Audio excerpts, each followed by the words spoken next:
되었는데요. 그래서 2003년도부터 2007년 초까지 유학생활을 하고 그래서 오 목사님과 교제를 할 수 있게 되었었고요. 그리고 돌아와서 한국 나이로 40에 지금의 교회의 담임 목사가 되었어요. 이제 한 6년이 흘렀어요. 6년이 흘러서 담임 사역을 한 지 6년이 되었고요. 저희 교회는 인천의 계양구에 보면 서울 외곽 순환도로를 타고 가다 보면 계양 IC, 일산 지나서 계양 IC라는 데가 글로 내려가면 계산제일교회라는 교회가 있어요. 그 교회에 부임을 해서 담임으로 지금 사역한 지 만 6년이 되었고요. 올해 이제 안식년을 잠깐 가질 계획을 장로님들과 세우고 있답니다. 다시 한번 여러분들을 만나게 되어서 반갑고요. 저는 이번 10번의 집회를 통해서 여러분들이 하나님의 은혜를 받으시기를 간절히 소망합니다. 우리 다시 한번 옆에 분에게 손잡고 이번엔 손잡고 한번 축복하겠습니다. 참 잘 오셨습니다. 은혜 받고 돌아가세요. 참 잘 오셨습니다. 은혜 받고 돌아가세요. 근데 여러분 질문 하나요? 은혜를 받아야 되잖아요. 그죠? 은혜를 받으셔야죠. 은혜 받는다는 게 뭐죠? 저는 짓궂은 질문을 많이 해왔어요. 지금까지.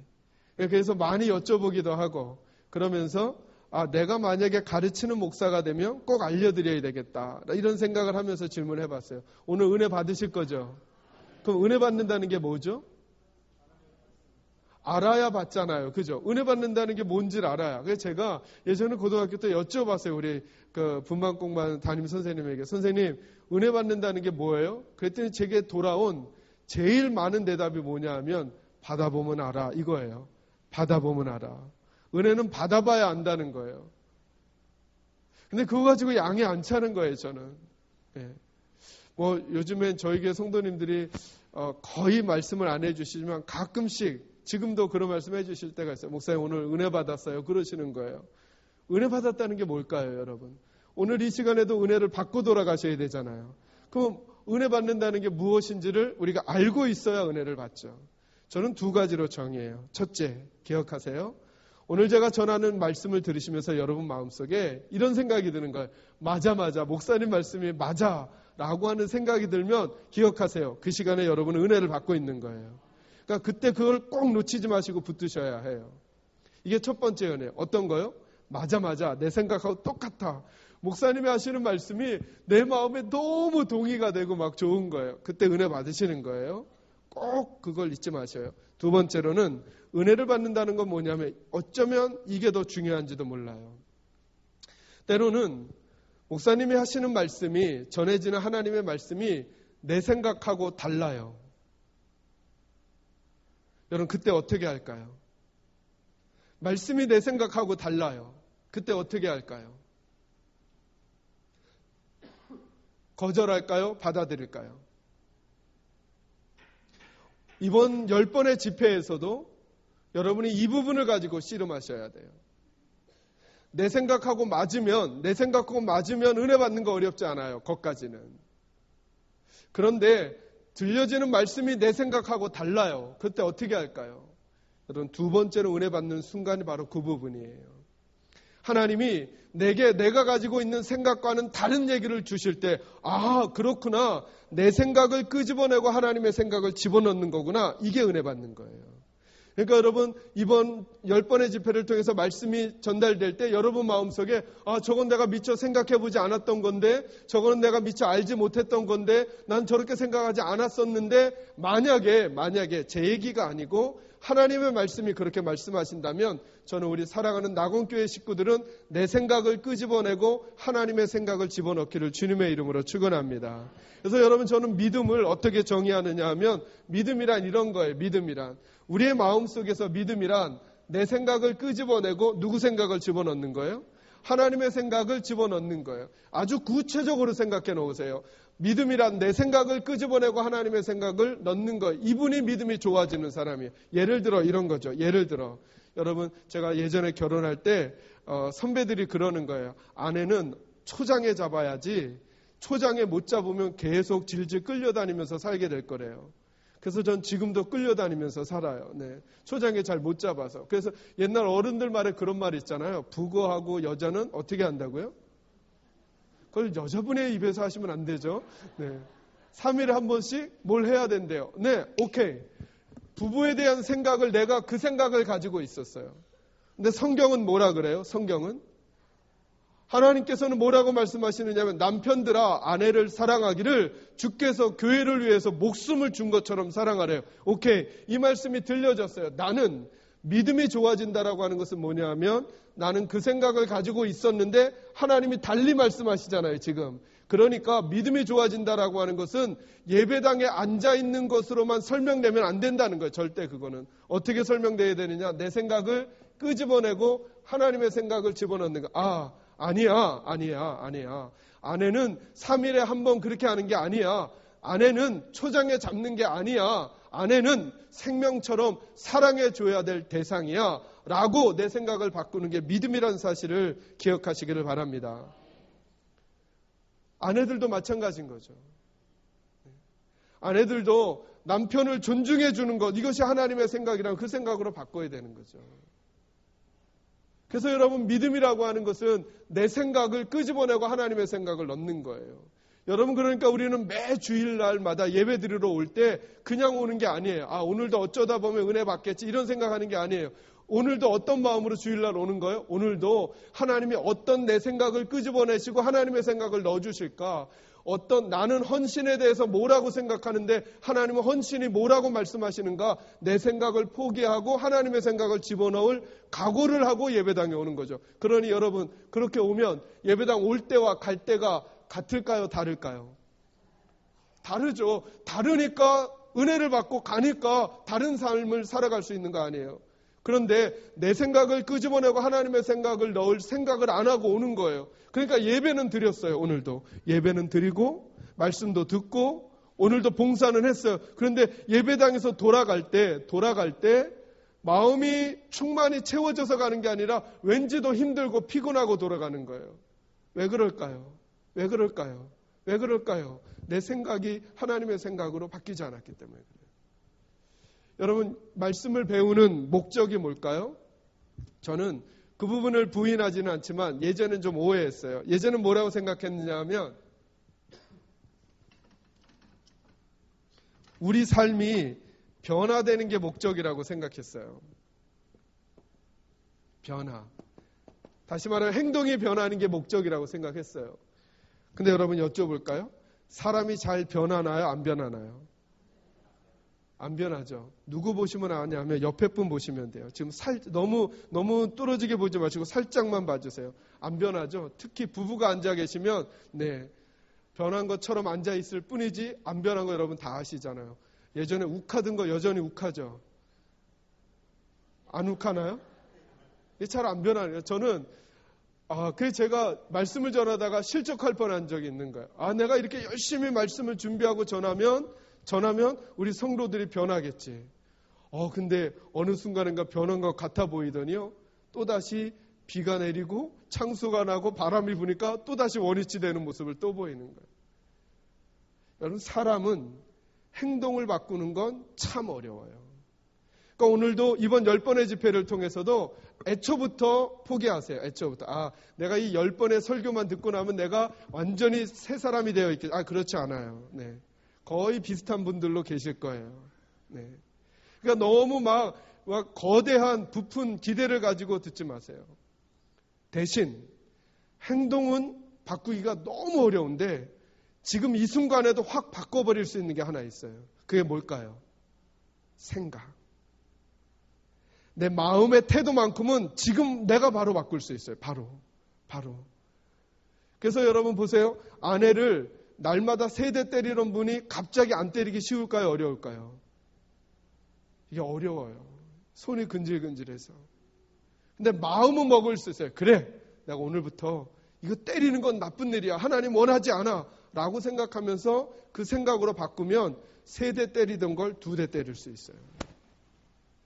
2대 때리던 걸 1대 때릴 수 있어요. 그러다가 안 때리게 되는 거예요. 여러분 신년 연초가 되셨으니까 여러분 또 결심하셨죠. 올해는 성경 일독하겠다고. 맨날 어디서 넘어지냐 하면 요단강 앞에서 넘어져요. 요단강 건너가 거기는 하의 종이가. 그 앞에까지는 잘 가다가 그래서 아니야 그래 나는 맞아 내 수준이 있지 구약부터 난 못 읽지 신약으로 넘어갔더니 족보가 또 쭉 나오니까 거기서 또 좌절해서 못 읽잖아요. 여러분 믿음은 생각을 바꾸는 것부터 시작하셔야 돼요. 그래서 여러분 예수님의 제자들이 예수님과 함께 늘 충돌을 일으켰던 게 뭐냐. 오늘 본문도 그 얘기를 좀 다룰 거예요. 예수님이 늘 이렇게 말씀하세요. 너희가 어찌하여 행동이 없느냐 이래 말하지 않아요. 너희가 어찌하여 믿음이 없느냐 그러는데 그 믿음을 보면 뭐로 나타나느냐 하면 예수님하고 생각이 안 맞아요. 자꾸 예수님하고 생각이 안 맞아요. 예수님의 제자들이 이렇게 말씀하셨잖아요. 내가 이제 예루살렘에 올라가 고난을 당하고 죽었다가 3일 만에 살아나리라. 그랬더니 예수님 제자들이 뭐라 그래요? 다 안 된다 그러잖아요. 안 된다. 그 중에 대표적인 사람이 베드로 아니에요. 예수님 그럴 수 없습니다. 그러니까 예수님 뭐라 그러죠? 그 사람 보고 사탄아 내 뒤로 물러가라. 네가 사람의 일만 생각하고 하나님의 일은 생각하지 않았다는 거예요. 예수님하고 핀트가 안 맞는다는 거예요. 이번 10번의 집회는 예수님하고 생각을 맞춰가는 시간이 될 거예요. 저는 여러분들이 예수님과 그래서 날마다 매주마다 예배당에 올 때마다 결정을 하고 오세요. 먼저 오늘도 예배 시간에 목사님의 말씀을 듣고 내 생각을 끄집어내고 하나님의 생각을 집어넣고 갈 거야. 내가 비록 단번에 행동을 다 못 바꾼다고 할지라도 내 생각만큼은 바꾸고 갈 거야 라고 결정하시면 여러분은 올 때와 갈 때 다른 분이 될 것입니다. 저는 여러분이 그런 분들이 되시기를 주님의 이름으로 축원합니다. 왜 이 생각을 바꾸는 것, 시각을 바꾸는 것이 중요하느냐 하면 이런 것 때문에 그렇습니다. 여러분 저희들 눈에 보이진 않지만 이 세상에는 두 가지 나라가 있습니다. 두 가지 나라. 하나는 사탄의 나라가 있습니다. 하나는 하나님의 나라가 있습니다. 우리 눈에 보이지 않는다고 이 나라가 존재하지 않는 게 아니에요. 그러니까 사탄의 나라는 어떤 나라냐면 사탄이 다스리는 나라예요. 사탄의 영향력이 발휘되는 곳. 이게 사탄의 나라예요. 그 장소가 어디이든지 관계없이. 하나님의 나라는요. 하나님이 다스리는 곳, 영역, 사람, 마음. 그것이 어디든지 그것이 하나님의 나라인 거예요. 그 사단의 나라와 하나님의 나라에 속한 세 부류의 사람이 있어요. 이게 고린도전서 2장 끝부분과 3장 초반부에 나오는 얘기거든요. 첫째로 사단의 나라에 속한 사람의 특징이 뭘까요? 가장 큰 특징. 사단에게 속한 사람의 특징. 네가 말해주세요. 이런 표정이세요 지금. 왜 난처하게 우리한테 물어보고 그러세요? 빨리 말해줘. 사단의 나라에 속한 사람에게 가장 큰 특징이 뭘까요? 그 사람에겐 네? 그것도 될 수. 그런 여러 권사님이셔요? 권사님 불평하셔요, 안 하셔요? 하죠. 권사님 사단에게 속한 건 아니죠. 그죠? 아주 근본적인 특징이 있어요. 잊지 마세요. 그 사람 마음속엔 누가 없을까요? 예수님이 없죠. 다른 특징은 우리랑 비슷할지 몰라요, 여러분. 얼마나 비슷한지 제가 좀 이따 보여드릴게요. 사단의 나라에 속한 사람의 본질적인 특징은 뭐냐면 예수가 그 마음에 없다는 거예요. 그러면 교회는 다닐 수 있을까요? 이 사람이 교회 다닐 수 있을까요? 있어요. 그런데 누구는 없어요, 그 마음에? 예수는 없는 사람. 이 사람은 기본적으로 사단에게 속한 사람이에요. 이 사람은 천국에 절대 갈 수 없어요. 왜 못 가요? 그 마음에 누가 없으니까? 예수가 없으니까. 그러면 그 마음의 중심에 누가 주인일까요? 사단의 나라에 속했으니까. 누가 주인일까요? 사단이 주인이겠죠. 그런데 여러분 보세요. 사단은 그리 어리숙하지 않아요. 그래서 여러분 예수 안 믿는 분에게도 당신 마음속에 사단이 자리 잡고 있어. 그러면 좋아할까요? 화낼까요? 화내죠. 큰일 납니다, 여러분. 사단은 얼마나 교묘하냐 하면 그는 빛의 자녀처럼, 빛의 아들처럼, 빛의 주인처럼 자기를 가장할 수 있어요. 그러니까 만약에 여러분 사단이 아주 날카로운 뿔과 창과 그리고 화살촉을 지닌 모습으로 나타나면 우리들 중에 구분 못할 사람이 아무도 없어요. 사단은 그리 나타나지 않아요. 그래서 마음속에도 예수 안 믿는 분들조차도 내가 사단이 내 마음의 주인이야 이렇게 생각하게 하지 만들지 않아요. 대신 누구를 앉히느냐 하면 사단은 여기에 나를 앉혀요. 나를 앉히지만 그 뒤에 누가 그 나를 잡고 있어요? 사단이. 그래서 에베소서에 보면 공중에 권세 잡았던 자, 그리고 너희가 죄의 권세 아래 있었다라고 말하는 거예요. 그의 권세 아래 우리가 있었단 말이죠. 그러니까 이 사람은 누구의 말에 따라 살아갈까요? 누구의 말에 따라? 본질적으로는 사단의 말이지만 누구의 말에 따라 살아갈까요? 표현은 나를 위해서, 나를 위해서. 이 사람을 가리켜서 성경은 이 사람은 육에 속한 사람이다 이렇게 말해요. 두 번째 종류의 사람이 있는데요. 이 사람은 어떤 사람이냐 하면 하나님의 나라에 속한 사람이에요. 이 사람에게는 누가 들어와야 할까요? 하나님의 나라에 속한 사람은 본질적인 특징이 뭘까요? 이렇게 말하시면 안 돼요. 착한 거, 불평 안 하는 거, 감사하는 거, 기도하는 거, 예배하는 거. 아까 우리 여기서 얘기했잖아요. 그죠? 이 사람도 교회 다닐 수 있다고. 그러니까 하나님 나라에 속한 사람의 본질적인 특징이 있어요. 꼭 이것은 있어야 돼요. 그게 뭘까요? 그 마음 안에 누가 계셔요? 마음 안에 예수님이 계셔요. 우리 마음에 예수님이 들어오시면, 일로 예수님이 들어오시면 누가 빠져나갈까요? 어떤 분은 내가 빠져나간대요. 그러면 안 되죠. 그죠? 내가 빠져나가면 안 되죠. 누가 빠져나가요? 사단이 빠져나가요. 그럼 누구는 남아있어요? 내가 남아있어요. 자, 이 그림을 보고 대답하세요. 이 사람은 내 말이 중요해요? 예수님 말이 중요해요? 잘해요. 누가 지금 왕의 자리에 앉아 있어요? 이 사람은 내 말이 중요해요? 예수님 말이 중요해요? 내 말이 중요해요. 내 말이. 그러니까 성가대 하다가도 기분 나쁘면 안 해요. 왜 안 한다고요? 내가 기분 나쁘니까. 내가. 봉사하다가도 기분 나쁘면 안 해요. 왜 안 하죠? 내가 기분 나쁘니까. 내가. 예배도 띄엄띄엄 3cm 간격으로 나오는 거예요. 왜요? 내가 바쁘니까. 내가. 여전히 예전에 하던 거 지금도 하고 있는 거. 왜요? 누가 주인이니까요. 내가 주인이니까. 이분은 예수님의 말씀이 들어와도 듣기는 들어도 그 말씀에 대한 영향보다는 아직 내 고집이 더 중요해요. 그래서 교회 일을 할 때도 하나님의 말씀의 원리보다는 무슨 생각으로 할까요? 내가 세상에서 했던 내 방법을 고수하는 거예요. 그리고 그대로 안 되면 화가 나는 거예요. 왜요? 내 말대로 안 되니까, 내 말대로. 그럼 여러분, 이분하고 살아가는 모습이 비슷할까요? 다를까요? 거반? 비슷하죠. 거반. 왜요? 누구 중심으로 살아요? 나 중심으로 살아요. 나 중심으로. 예수님의 말씀이 영향을 미치지 못해요. 여러분, 이 사람 천국 갈 수 있을까요? 없을까요? 네? 가요? 못 가요? 이분이 못 가면 여러분 큰일 났어요. 이분이 못 가면 여러분 큰일 났다는 거예요. 여러분 남편도 큰일 났고 여러분도 큰일 났어요. 네. 여러분의 모습이 이거 같지 않으세요? 혹시 우리? 그죠? 때로 내 기분이 나빠서 그 집사님 오면 얼굴을 쌩 돌리고 안 봤으면 좋겠고 기분 나쁘게 해서 그 구역에 안 가려고 그러고 그게 다 뭐냐면 내가 기분 나쁘니까 내가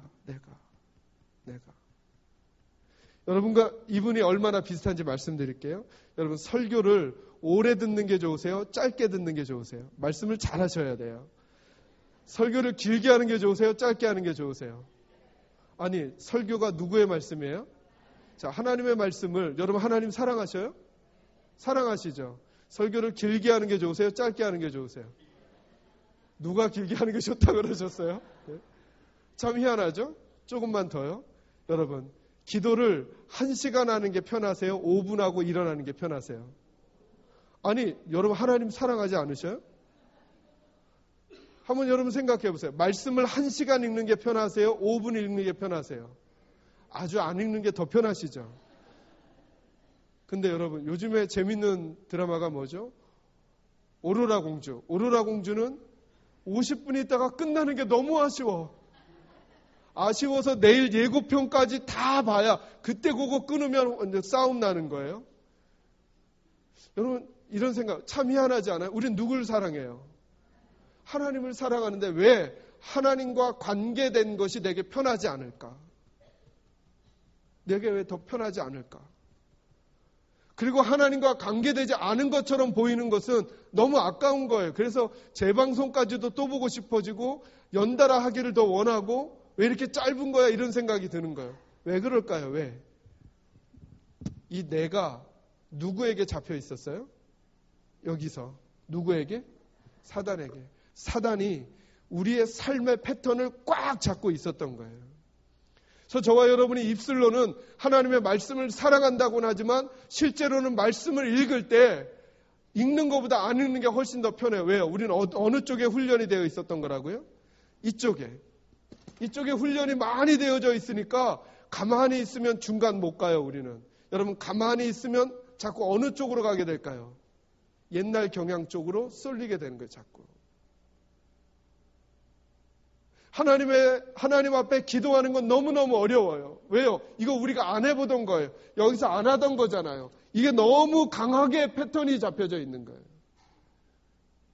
그래서 예수님이 우리에게 들어오기는 했지만 놀라운 은혜로 들어오기는 했지만 여전히 누가 중심이야? 내가 중심인데 이 나는 누구에게 사로잡혔던 나라고요? 사단에게. 다시 말하면 사단의 패턴에 익숙한 사람이란 말이에요. 여러분 예전에 아이들이 갖고 놀던 자동차 태엽 자동차 보면 딱 당겼다가 놓으면 어떻게 돼요? 갔던 대로 다시 가버리잖아요. 우리가 자꾸 그 성향이 있다는 거예요. 여러분 이걸 출애굽기에서 보면 이스라엘 백성들이 광야를 가면서 툭하면 어디로 가려고 그래요? 툭하면 애굽으로 가겠다는 거예요. 툭하면 일로 가겠다는 거예요. 툭하면. 왜요? 이 패턴이 너무 익숙하거든요. 비록 그들이 종살이를 했지만 먹고 자고 입고 하는데 문제가 없었거든요. 그러니까 그게 너무 익숙한 거예요. 하나님 나라의 새 백성답게 생각을 바꾸고 살아가는 게 그들에게 쉽지 않았던 거예요. 이 사람 천국 갈까요? 못 갈까요?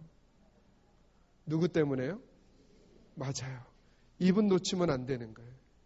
그래서 예수님은 처음이며 마지막이신 거예요. 예수님 놓치면 모든 게 다 아무것도 아니에요. 여러분 요한복음 15장 말씀 아시죠? 나는 포도나무여 너희는 가지니 너희가 나를 떠나서는 뭐도 할 수 없다? 아무것도 할 수 없다. 여기에 영어로는 nothing이에요. 이걸 숫자로 표현하면 0이라는 거예요. 0.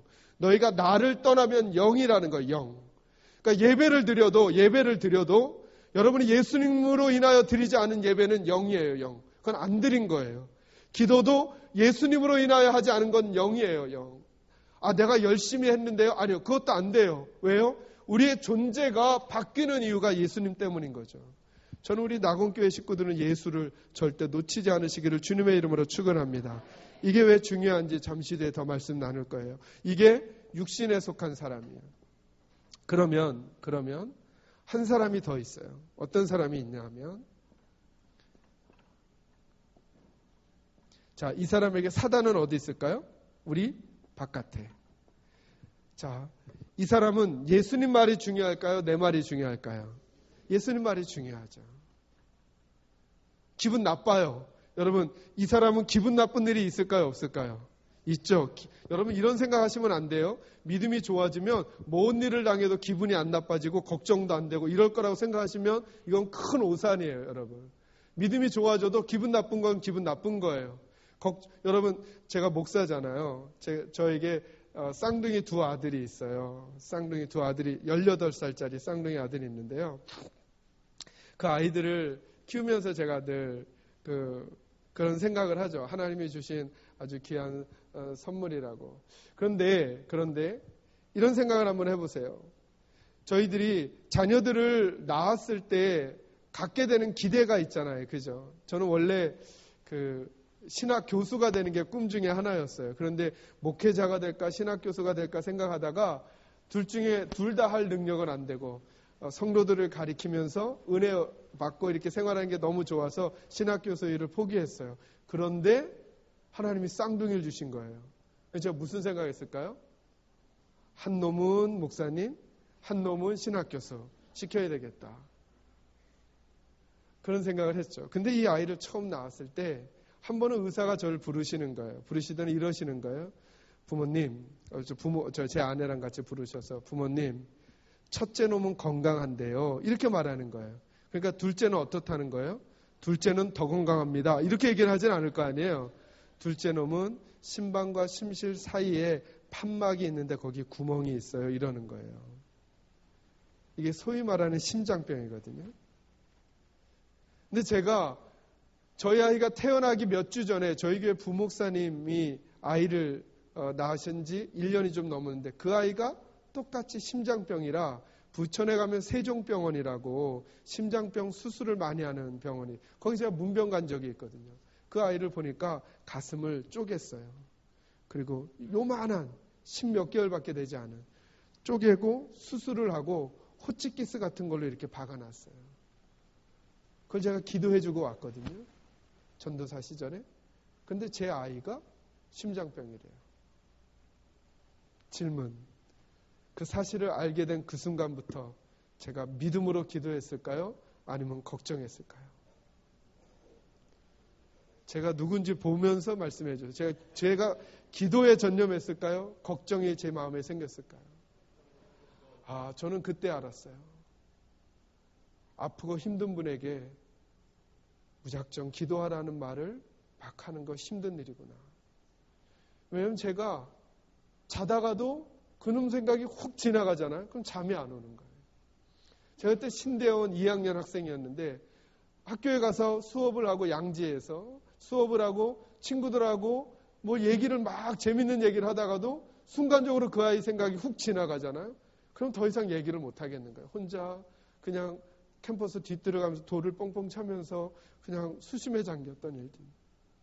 사역을 하면서 부서에서 선생님들하고 맛난 음식을 먹다가도 그놈 생각이 훅 지나가면 더 이상 맛난 음식을 못 먹겠는 거예요. 여러분 믿음이 좋아진다고 우리에게서 근심거리가 근심이 아닌 게 되는가? 그렇지 않다는 거예요. 우리를 속썩이는 사람을 봤을 때 불평과 화가 안 나는가? 그렇진 않다는 거예요. 염려도 되고 걱정도 되고 아파지기도 하고 힘들기도 해요. 그런데 그 상황에 내가 가지고 있는 느낌과 감정보다 주님이 내게 주시는 말씀의 능력이 더 커서 그때 다른 반응을 보여줄 수 있는 거예요. 그때 다른 반응을. 그러니까 결국 저와 여러분의 믿음의 삶이라고 하는 것은 무슨 삶이냐면 내가 어떻게 여기서 내려오고 어떻게 주님이 내 자리로 올라가시는가. 이 싸움인 거죠. 내 생각을 포기하고 주님의 생각을 집어넣는 거예요. 그 낙심한 상황에 내가 낙심을 느끼고 있지만 낙심을 내려놓고 주님이 주시는 소망을 바라보는 거예요. 그죠? 네. 내게 절망의 마음이 안 느껴지는 게 아니라는 거예요. 저는 짓궂은 생각 많이 하거든요. 정말 성경 보면서. 여러분 스데반이 뭐에 맞아 죽었죠? 돌에 맞아 죽었죠. 까인데 또 까이면서. 그죠? 이게 제일 아픈 거잖아요. 맞은데 또 맞으면서 계속해서 죽는 게 돌에 맞아 죽는 거거든요. 그때 저는 이런 생각했어요. 어렸을 때. 스데반이 그때 마치 죽을 때의 모습이 정말 아름다운 모습으로 그려지잖아요. 스데반이 돌에 맞아 죽을 때 아팠을까요? 안 아팠을까요? 여러분 아팠을까요? 안 아팠을까요? 전 예전엔 안 아팠을 것처럼 생각이 들었어요. 그래 믿음으로 그 길을 가는 거니까 돌에 맞지만 하나님이 하나도 안 아픈 것처럼 느껴서 마치 천사의 얼굴처럼 그를 하게 했을 거야 라는 생각이 아니라는 거예요. 아파요. 내 시간이 지나도 아파요. 믿음 생활을 오래 하고 믿음이 깊어져도 나를 속썩이는 사람은 보기 좋을까요? 싫을까요? 싫어요. 네. 그런데 이 사람은 싫은 대로 그대로 표현하는 거예요. 나도 똑같은 눈빛을 주고 나도 똑같은 표정을 해주고 나도 똑같이 반응을 해주는 거예요. 왜요? 누구 말보다 누구 말이 더 중요해요? 주님의 말보다 내 말이 더 중요하니까. 근데 저와 여러분이 믿음을 살아간다라고 하는 것은 내가 똑같이 그렇게 느껴지지만 그걸 포기하고 주님의 방법을 선택하는 거예요. 이 우리 믿음의 과정이라고 하는 것이죠. 그래서 여러분 믿음에는 훈련이 필요한 거예요. 한 번에 안 되는 거예요. 한 번에. 생각을 바꾸고 그 훈련을 하는 거예요. 훈련을. 여러분 제가 처음 운전을 배운 게 그 전임 전도사 시절이에요. 근데 여러분 처음 운전할 때 그 느낌 아시죠? 이 핸들을 꺾을 때 막 팔이 꼬이잖아요. 근데 하루는 우리 부목사님하고 차를 운전하고 가는데 제가 조수석에 앉고 부목사님이 앉았는데 이 부목사님이 좌회전을 하는데요. 운전 안 할 땐 그런 게 잘 안 보여요. 운전을 해보니까 그게 보여요. 좌회전을 하는데 손바닥을 딱 미시더니 요렇게 돌리시는 거예요. 후진주차를 하시는데 저는 막 후진주차 하려면 보고 어떤 게 좋은 건지 모르지만 어쨌든 그렇게 했거든요. 근데 우리 부목사님은 손 딱 하나 얹으시더니 손으로 딱 미시면서 딱 들어가는 거예요. 여러분 지금은 제가 어떻게 운전할까요? 좌회전 어떻게 할까요? 꼬일까요? 저도 이렇게 할 수 있을까요? 이 정도쯤이야. 후진주차 어떻게 할까요? 저도 지금은 이렇게 할 수도 있어요. 어떻게 이렇게 됐을까요? 만약에 제가 그 시점에 이거 힘들어서 못 해먹겠네. 나도 몇 년 지나면 저렇게 될 거야 하면서 운전을 스톱하고 5년 후에 다시 하면 그때도 저는 좌회전을 어떻게 할까요? 손을 꼬면서 계속 서툴지만 꼬이는 팔을 풀어가면서 연습을 했더니 어느 순간인가 그렇게 운전할 수 있는 시간이 저에게 오더라고요. 여러분 결혼을 갓 한 새댁들은 도마질 소리가 어떤 식으로 날까요? 따다다다다다 이런 소리 날까요?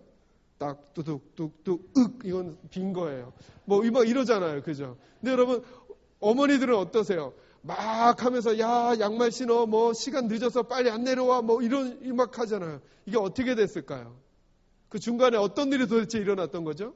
열심히 훈련한 거예요. 저와 여러분의 믿음의 삶에 생각을 바꾸고 그리고 나서 믿음의 훈련이 필요해요. 여러분 이번에 부흥회했다 그래서 단번에 기도를 막 1시간씩 할 수 있느냐? 그러지 못해요. 지금부터 훈련하셔야 돼요. 기도를 전혀 안 하셨던 분들은 하루에 5분이라도 기도를 훈련하셔야 돼요. 성경을 안 읽으셨던 분들 내가 올해는 성경을 습독할 거야. 아니요. 그러지 마세요. 제발 그러지 마세요. 그냥 하루에 한 장이라도 읽어주세요. 하루에 한 장.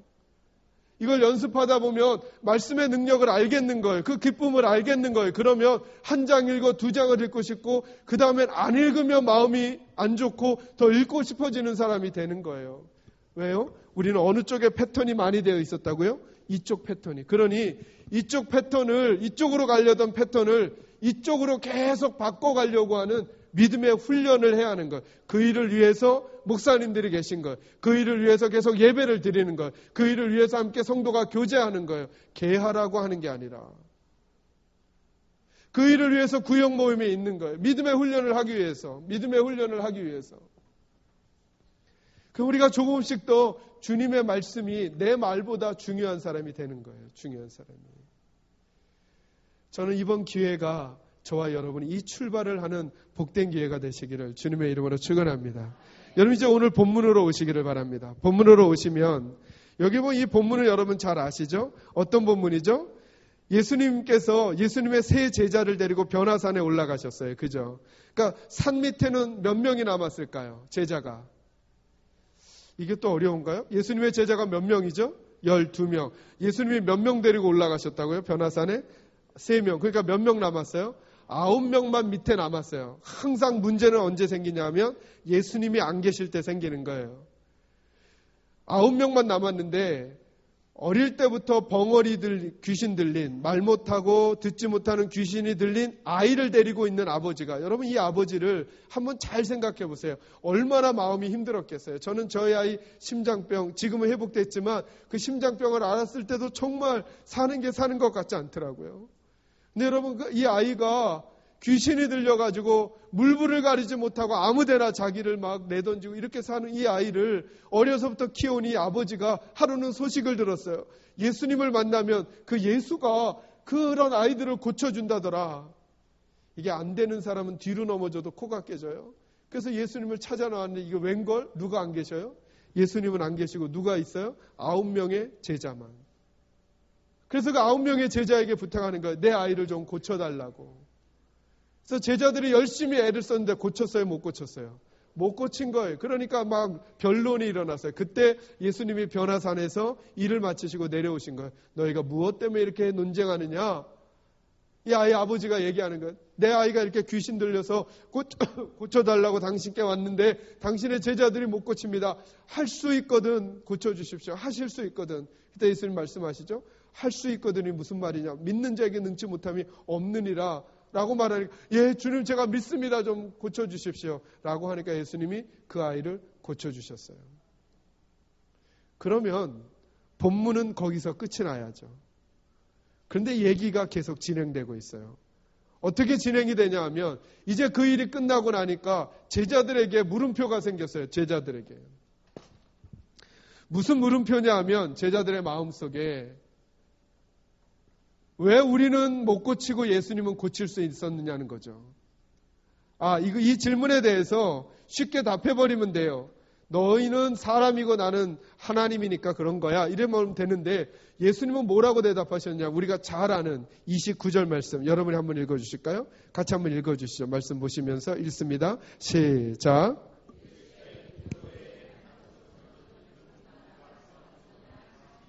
아멘.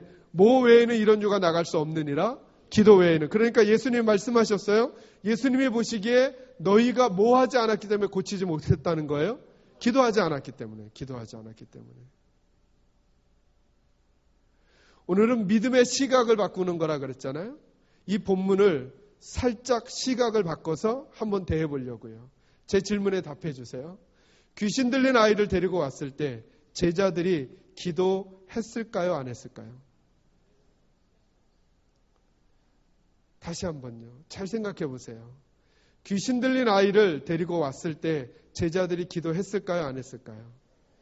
이 질문에 대한 답이 어려우시다면 여러분의 자녀가 많이 아플 때 제게 여러분이 데려오시면 제가 기도할까요? 안 할까요? 하겠죠.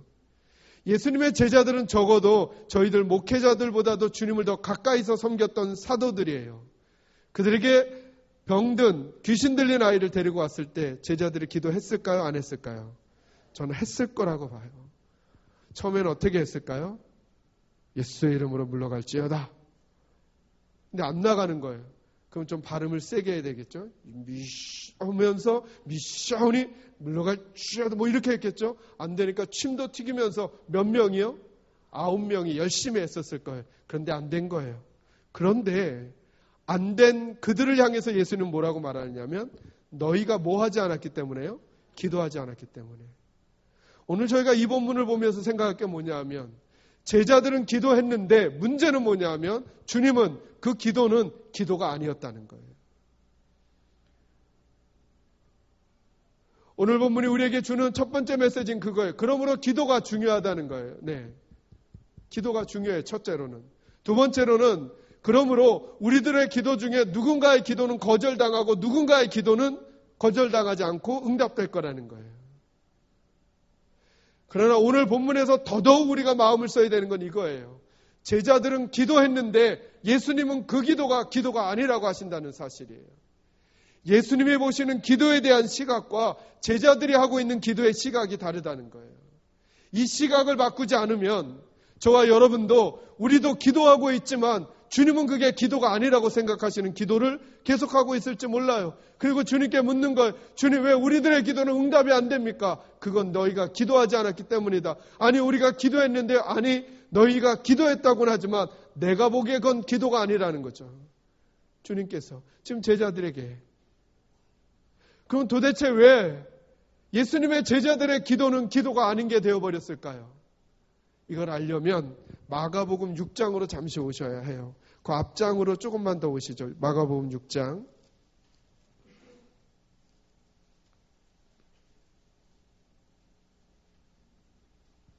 7절 말씀부터 한번 보시도록 하겠습니다.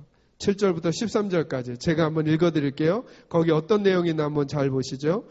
12제자를 부르사 둘씩 몇 명씩이요?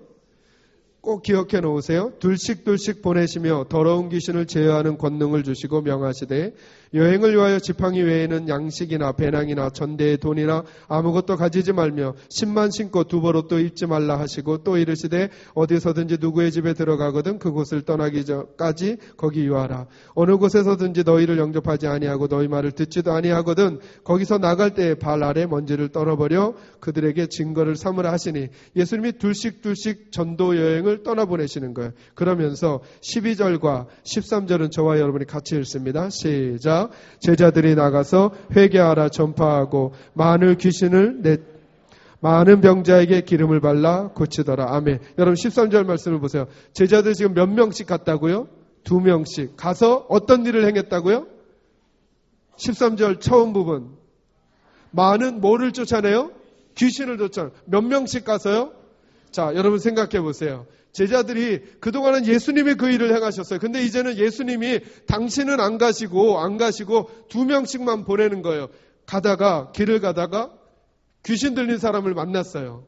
그때 제자들의 마음에 어떤 마음이 처음에 딱 들었을까요? 뭐 이쯤이야 하고 그런 마음이 들었을까요? 아니면 예수님만 예수님 이거 어떡하죠? 하고 예수님을 간절히 의지하는 마음이 더 강했을까요? 앞일까요? 뒤일까요? 뒤에겠죠. 처음엔 두려웠겠죠. 귀신 들린 사람이. 그죠? 왜요? 예수님이 안 계시니까. 그러니까 예수님을 더 의지하면서 주님이 도와주지 않으시면 안 된다는 마음으로 그 귀신을 제어하려고 하지 않았겠어요. 그죠? 그리고 기도하지 않았겠어요? 누구 생각만 하고요? 예수님 생각만. 누구 생각만 하고요? 예수님 생각만 하고요. 몇 명씩 갔을 때요? 2명씩. 근데 이게 웬일이에요? 나는 마음이 두려운데 내가 예수님 생각만 하고 외쳤더니 귀신이 떠나가기 시작하는 거예요. 그래서 그 결과 많은 귀신을 내쫓았대요. 이게 마가복음 몇 장이죠? 지금 6장이에요. 그리고 몇 장이 지난 다음에 다시요. 예수님이 세 제자를 데리시고 변화산에 올라갔어요. 몇 명이 남아있다고요? 아까는 몇 명이요? 2명. 지금은 몇 명이요? 9명. 귀신 들린 사람은 몇 명이요? 1명. 그것도 어른이에요? 애예요?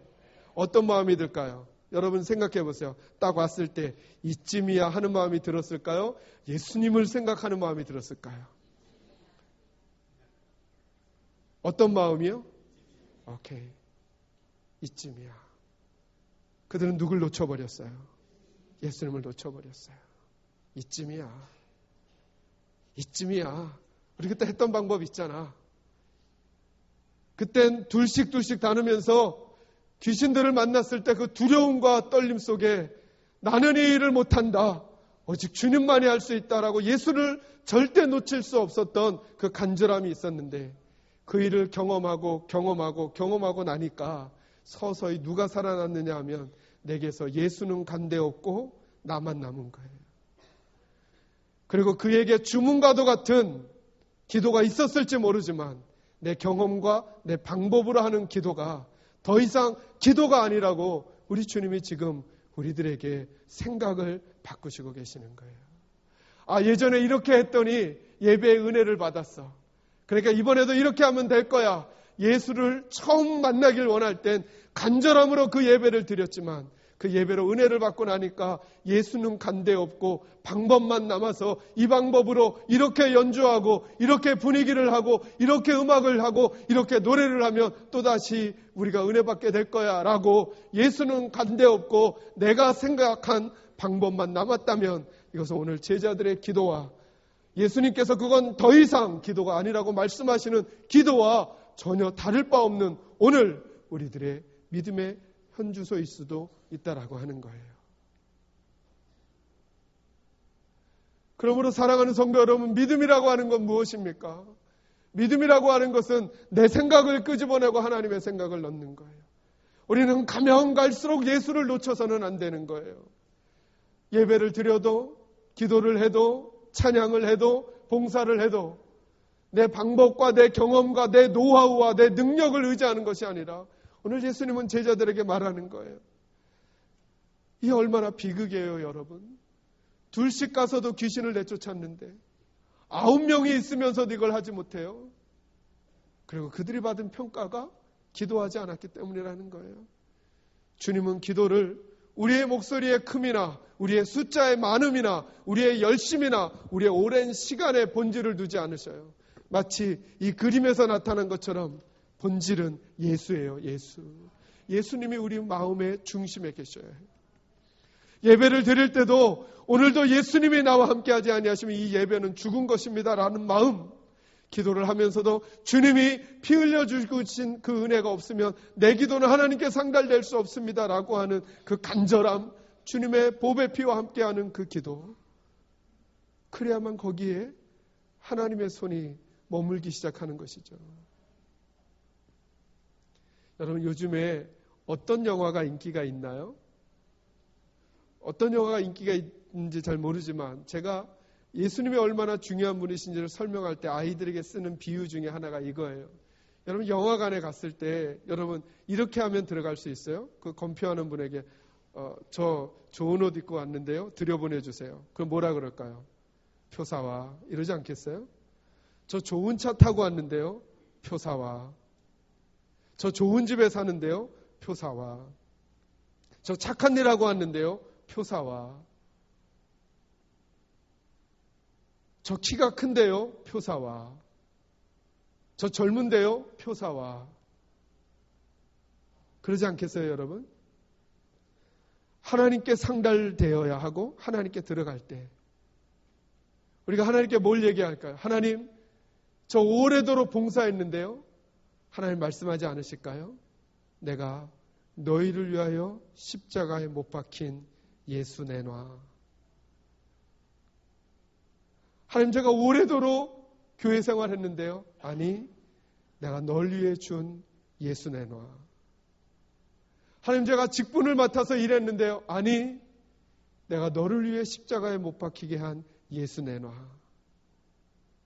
우리는 때로 하나님 앞에 가면서도 하나님 앞에 예배와 기도가 상달되길 원하면서도 내가 얼마나 좋은 차를 탔는지, 얼마나 좋은 집에 사는지, 얼마나 키가 큰지, 얼마나 잘생겼는지, 얼마나 좋은 옷을 입었는지 그걸 근거로 영화를 보러 들어가려고 하는 어리석은 사람처럼 내가 한 어떤 행동, 하나님 내가 이렇게 했는데요, 내가 이렇게 열심인데요, 이렇게 많이 했는데요, 하나님 이렇게 해주세요 라고 하나님에게 말하는 어리석은 모습을 갖고 있지는 않습니까?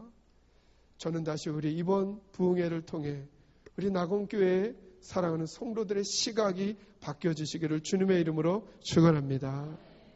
여러분, 내가 한 기도가 아니라고 하는 평가를 듣는 우리들이 아니라 주님의 시각으로 바뀌어진 기도. 그래, 나는 연약하지만, 나는 부족하지만, 나는 가진 것 없지만, 나는 힘이 없지만 날 위하여 십자가를 지신 그분을 의지하고 내가 하나님께 나아갑니다. 이게 여러분 예수의 이름으로 기도하는 기도자의 자세가 아니겠습니까? 저는 이 시각으로 여러분이 바뀌어지시기를 원하고요. 이제 말씀을 정리하려고 하는데요. 내일 새벽부터는 그 예수님께서 우리에게 보여주시는 행복의 시각을 알려드리려고 그래요. 제가 우리 낙원교회 홈페이지 지금 공사 중이시더라고요. 그러니까 첫 페이지에 보니까 행복이라는 단어가 몇 개가 이렇게 등장하시는 거예요. 여러분, 나중에 계산제일교회를 치시고 제 이름이 들어간 계산제일교회가 2개가 나오거든요.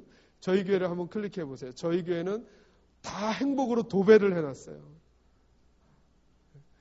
저는 저희 교회 표어가 뭐냐면 예수님 안에서 행복하고 그 행복으로 다른 사람들을 행복하게 만들어 우리 하나님을 행복하게 해드리는 교회. 이게 저희 교회 비전이에요. 근데 그 하나님께서, 그 주님께서 어떻게 하면 행복할 수 있는지를 어디에 담아 놓으셨냐 하면 팔복에 담아 놓으셨어요. 그래서 예수님의 8가지 행복 이야기예요. 예수님은 행복을 어떤 시각으로 바라보고 계시고 어떻게 해야 행복한 삶이라고 말씀하시는지를 우리의 생각 말고, 우리가 원하는 행복의 기준 말고 하나님의 기준으로 8가지를 내일 새벽에는 바라봄이라고 하는 행복을 함께 나누게 될 거예요. 저는 우리 사랑하는 낙원교회 식구들이 이번 한 주간의 집회를 통해 저와 여러분이 주님의 행복으로 새로워지고 우리의 믿음의 시각이 새로워지는 복된 은혜가 있기를 주님의 이름으로 축원합니다. 이 시간에 저와 함께 잠시 한번 통성으로 기도하실까요?